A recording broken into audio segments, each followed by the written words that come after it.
Hello everyone. పొద్దున్న office కి వెళ్లే టైంలో షాప్ ఉండదు, ఈవినింగ్ వచ్చి చూస్తే నలిపేసి ఏరేసి మిగిలినవి ఉంటాయి. సర్లే ఏం చేస్తాం, కడుపు మార్చుకోలేం కదా అని ఎగ్స్ తీసుకున్నా. అన్ని కట్ చేసుకుని వెళ్ళాక పైన గ్యాస్ అయిపోయిందంట. ఇంకా గ్యాస్ బండి వచ్చే లోపల కడుపులో ఆకలికి పరిగెత్తే ఎలకలు కాస్త పందికొక్కులు అయ్యాయి.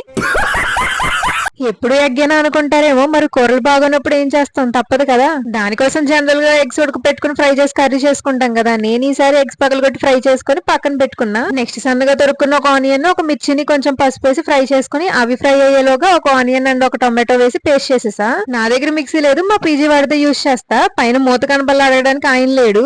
ఇంకా తెలుసుగా మన క్రియేటివిటీ గురించి. తినే ప్లేట్ ని మూతలాగా వాడి మిక్సీ వేసేసా. మీరే ఇన్స్పైర్ అయ్యి ఫాలో అయితే ప్లేట్ గట్టిగా పట్టుకోండి, లేకపోతే ఇల్లంతా పేస్ట్ మీ ఒళ్ళంతా వాతలో ఉంటాయి మీ అమ్మ చేతిలో. ఇలా బొద్దింకలు పురుగులు లాంటి ఉచితంగా స్టవ్ దగ్గర దొరికినా వేయకూడదు. రెసిపీ కామెంట్స్ లో ఇచ్చేస్తే టేస్ట్ అయితే బాగుంది. You can also try. Subscribe చేసుకోవచ్చు కదా ప్లీజ్. Okay, bye.